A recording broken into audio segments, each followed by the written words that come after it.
We're back with a review. Stay tuned for more Hey Cooks.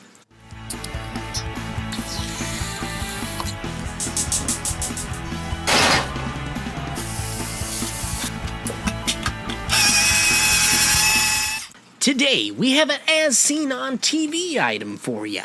Quick tacos, baked, not fried. I decided to put this one to the test. So inside the box you get this big old metal grate thing that hold your tacos so you can bake them in the oven. It also comes with the Quick Taco recipe guide. A couple of the recipes that I enjoy the most is the taco seasoning and the fajita seasoning. Not too bad. And tortillas not included. That's right, so we went out and picked up some from the store to give it a test.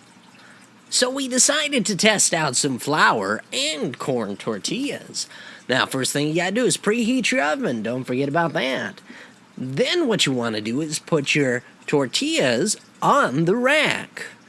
Just like this. And then you can put your rack in the oven. And in just 5 minutes, you got tortillas turned into taco shells. Not too bad. I find that I like the flour tortillas better once baked. The corn tortillas aren't quite as crispy as the old Taco Bell ones, but not too bad if you're looking for a quick hard taco in a pinch. And the Quick Taco Rack has one more feature. All you gotta do is flip it over and put your tacos in there for easy filling. And thank you for watching. And don't forget to like, comment, and subscribe, and tell your friends. And stay tuned for another episode of Hey Cooks!